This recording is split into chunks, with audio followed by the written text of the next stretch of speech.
Hi all, അസ്സലാമലൈക്കും. Welcome back to Silna's kitchen. ഇന്നത്തെ recipe ആവിയിൽ വേവിച്ചെടുത്ത നല്ല കിടിലൻ ടേസ്റ്റി ആയിട്ടുള്ള ഒരു വെറൈറ്റി ആയിട്ടുള്ള ഒരു പലഹാരത്തിൻ്റെ റെസിപ്പിയാണ്. ഭയങ്കര സിമ്പിളാണ് ഇത് തയ്യാറാക്കി എടുക്കാനായിട്ട്. അതുപോലെ തന്നെയാണ് കഴിക്കാനും നല്ല ടേസ്റ്റാണ്. കുട്ടികൾക്കും വലിയവർക്കെല്ലാം ഒരുപോലെ ഇഷ്ടമാവും. അപ്പോൾ ഇതെങ്ങനെയാണ് തയ്യാറാക്കുന്നതെന്ന് അറിയാനായിട്ട് വീഡിയോ സ്കിപ്പ് ചെയ്യാതെ മുഴുവനായിട്ടൊന്ന് കണ്ടു നോക്കണേ. റെസിപ്പിയിലോട്ട് കടക്കുന്നതിന് മുമ്പായി സിൽനാസ് കിച്ചൺ ചാനൽ ആദ്യമായിട്ട് കാണുന്നവരാണെങ്കിൽ പ്ലീസ് ഒന്ന് സബ്സ്ക്രൈബ് ചെയ്തേക്കണേ. ഒപ്പം തന്നെ ഈ വീഡിയോസ് നിങ്ങൾക്ക് ഇഷ്ടപ്പെടുകയാണെങ്കിൽ ഒരു ലൈക്ക് ചെയ്ത് ഷെയർ ചെയ്ത് സപ്പോർട്ട് ചെയ്യാനും മറക്കരുത്. ഇനി നമുക്ക് ഇതെങ്ങനെയാണ് തയ്യാറാക്കുന്നതെന്ന് നോക്കാം. ഈ പലഹാരത്തിനായിട്ട് ആദ്യം തന്നെ ഞാനിവിടെ ഒരു പാത്രത്തിലേക്ക് 6 കോഴിമുട്ട പൊട്ടിച്ചൊഴിച്ചു കൊടുക്കുന്നുണ്ട്. ഈ ഒരു പലഹാരത്തിൻ്റെ പ്രത്യേകത എന്ന് പറയുന്നത് മുട്ടയും ബ്രൂ കോഫി പൊടിയും ചേർത്താണ് നമ്മളിത് തയ്യാറാക്കിയെടുക്കുന്നത്.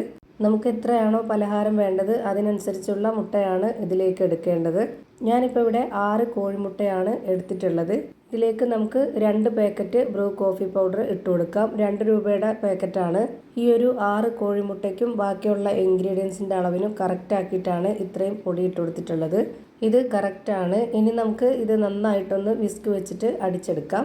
ഈ പലഹാരം തയ്യാറാക്കുന്നതിന് വേണ്ടിയിട്ട് നമ്മൾ മുട്ട അടിച്ചെടുക്കുമ്പോൾ മിക്സിയുടെ ജാറിലിട്ടിട്ടോ അല്ലാന്നുണ്ടെങ്കിൽ ബീറ്റർ വെച്ചിട്ടോ അടിച്ചെടുക്കരുത്. അങ്ങനെ ആകുമ്പോൾ അതിൻ്റെ പരുവം തെറ്റിപ്പോവും. ഇതുപോലൊരു വിസ്ക് വെച്ചിട്ടോ അല്ലെങ്കിൽ ഫോർക്ക് സ്പൂൺ വെച്ചിട്ടോ തന്നെ നന്നായിട്ട് അടിച്ചെടുക്കുക. ഞാനിപ്പോൾ ഇത് നന്നായിട്ട് അടിച്ചെടുത്തിട്ടുണ്ട്. ഇനി നമുക്കിതിലേക്ക് വേണ്ടത് പാൽപ്പൊടിയാണ്. ഇതുപോലുള്ള സ്പൂൺ അളവിൽ 2 ടേബിൾ സ്പൂണാണ് പാൽപ്പൊടി ഇട്ട് കൊടുത്തിട്ടുള്ളത്. അതേ സ്പൂൺ അളവിൽ തന്നെ 2 ടേബിൾ സ്പൂൺ വറുത്ത അരിപ്പൊടിയും കൂടെ ഇതിലേക്ക് ഇട്ട് കൊടുക്കണം. ഇനി ഇതിലേക്ക് വേണ്ടത് മധുരത്തിന് ആവശ്യമായിട്ടുള്ള പഞ്ചസാരയാണ്. ഞാനിവിടെ 1/4 കപ്പ് അളവിൽ 1 കപ്പ് പഞ്ചസാര ഇട്ട് കൊടുത്തിട്ടുണ്ട്. ഇനി ഈ ഒരു മധുരത്തിനെ ബാലൻസ് ചെയ്യാനായിട്ട് ഒരു നുള്ള് ഉപ്പും ഇട്ട് കൊടുക്കുന്നുണ്ട്. പിന്നെ നല്ല മണത്തിന് വേണ്ടിയിട്ട് 2 ഏലക്കയും ഇട്ട് കൊടുത്തതിന് ശേഷം ഇതുപോലെ വീണ്ടും നന്നായിട്ടൊന്ന് അടിച്ചെടുക്കുക. ഒട്ടും തന്നെ കട്ടകളൊന്നും ഇല്ലാതെ നല്ല രീതിയിൽ ഇതുപോലെ അടിച്ചെടുക്കണം. എന്നാലാണ് നല്ല പഞ്ഞ് പോലത്തെ നല്ല സോഫ്റ്റ് ആയിട്ടുള്ള ഒരു അടിപൊളി പലഹാരം റെഡിയായി കിട്ടുന്നത്. അല്ലാന്നുണ്ടെങ്കിൽ പരുവം തെറ്റിപ്പോവും. ഇപ്പോൾ ഞാനിതാ ഇതുപോലെ നന്നായിട്ട് അടിച്ചെടുത്തിട്ടുണ്ട്. ഇനി ഒരു കയ്യിൽ കൊണ്ട് കോരി കാണിച്ചു തരാം ഇതിൻ്റെ കറക്റ്റ് ആയിട്ടുള്ള പരുവം. ഇത് കാണുമ്പോൾ തന്നെ നിങ്ങൾക്ക് മനസ്സിലാവും ഇതിൻ്റെ കറക്റ്റ് ആയിട്ടുള്ള ഒരു പരുവം. ഇനി നമുക്കിത് വേവിച്ചെടുക്കാനായിട്ട് നമ്മുടെ കയ്യിൽ അവൈലബിൾ ആയിട്ടുള്ള ഏത് പാത്രത്തിൽ വേണമെങ്കിലും ഒഴിച്ചു കൊടുക്കാവുന്നതാണ്. ഞാനിവിടെ ഇതുപോലൊരു കറി ബൗളാണ് എടുത്തിട്ടുള്ളത്. ഈ ഒരു ആകൃതിയിൽ ഷേപ്പിൽ കിട്ടാൻ വേണ്ടിയിട്ടാണ് ഇങ്ങനെ ഈ പാത്രത്തിൽ ഒഴിച്ചു കൊടുക്കുന്നത്. ഇനി ഇതിലേക്ക് കുറച്ച് നെയ്യ് ഒഴിച്ചു കൊടുത്തതിന് ശേഷം ഇതുപോലെ ആ ഒരു ബൗൾ നന്നായിട്ടൊന്ന് സ്പ്രെഡ് ചെയ്ത് കൊടുക്കാം. ആ ഒരു ബൗൾ മുഴുവനായിട്ടും നെയ്യ് സ്പ്രെഡ് ചെയ്ത് കൊടുക്കണം. ഇത് വെന്ത് വരുമ്പോൾ നന്നായിട്ട് ഇത് പൊങ്ങി വരും. അപ്പോൾ ചിലപ്പോൾ അതിൻ്റെ മുകളിലൊക്കെ പറ്റിപ്പിടിച്ചിരിക്കും. അങ്ങനെ വരാതിരിക്കാൻ വേണ്ടി ഫുള്ളായിട്ട് നമ്മൾ നെയ്യൊന്ന് സ്പ്രെഡ് ചെയ്ത് കൊടുക്കണം. പിന്നെ ഒരു സെക്കൻഡ് ആകുമ്പോഴത്തേക്കും അത് നന്നായിട്ട് താഴ്ന്നു പോവുകയും ചെയ്യും. പക്ഷേ അങ്ങനെ നല്ലപോലെ കറക്റ്റായിട്ട് ഷേപ്പിൽ കിട്ടണമെന്നുണ്ടെങ്കിൽ മുകളിൽ വരെ നമ്മൾ നെയ്യ് സ്പ്രെഡ് ചെയ്ത് കൊടുക്കണം. അല്ലാന്നുണ്ടെങ്കിൽ അവിടെ ഇവിടെയൊക്കെ ആയിട്ട് പറ്റിപ്പിടിച്ചിട്ട് അതിനൊരു കറക്റ്റ് ഷേപ്പും ആകൃതിയൊന്നും കിട്ടത്തില്ല.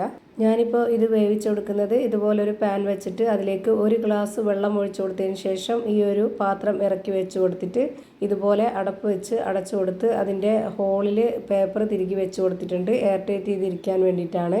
ഒരു 20 മിനിറ്റ് സമയമാകുമ്പോഴത്തേക്ക് നമുക്കിത് നന്നായിട്ട് കറക്റ്റായിട്ട് വെന്ത് കിട്ടും. എത്ര സമയമാണോ ഇത് വേവാനായിട്ട് എടുക്കുന്നത് അത്രയും സമയം വരെ ലോ ഫ്ലെയിമിൽ ഇട്ട് കൊടുത്ത് മാത്രം ഇത് വേവിച്ചെടുക്കുക.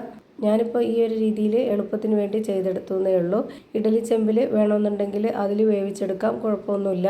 ഇപ്പോൾ ഇതാ നല്ല ടേസ്റ്റി ആയിട്ടുള്ള ഒരു അടിപൊളി പലഹാരം റെഡിയായി കിട്ടി. എത്ര കഴിച്ചാലും മതി വരില്ല. നല്ല ടേസ്റ്റാണ് ഇത് കഴിക്കാനായിട്ട്. നമ്മുടെ വീട്ടിൽ പെട്ടെന്നൊരു ഗസ്റ്റ് വരികയാണെന്നുണ്ടെങ്കിലും അതുപോലെ കുട്ടികൾ ചോദിച്ച ഉടനെ തയ്യാറാക്കി എടുക്കാൻ പറ്റുന്ന ഒരു കിടിലൻ ഐറ്റമാണ്. അപ്പോൾ ഇത്രയേ ഉള്ളൂ ഇന്നത്തെ വീഡിയോ ഇഷ്ടമായാൽ ലൈക്ക് ചെയ്യാനും കമൻറ്റ് ചെയ്യാനും ഷെയർ ചെയ്യാനും മറക്കരുത്. അതുപോലെ തന്നെ ഞാനിടുന്ന വീഡിയോസ് നോട്ടിഫിക്കേഷനായിട്ട് കിട്ടുന്നതിന് വേണ്ടി സബ്സ്ക്രൈബ് ചെയ്ത് ബെല്ലൈക്കൺ അമർത്തി അതിൽ ഓൾ എന്ന ഓപ്ഷൻ എനേബിൾ ചെയ്ത് കൊടുക്കാനും മറക്കരുത്. പുതിയൊരു വീഡിയോയുമായി വീണ്ടും വരും. Thank you for watching.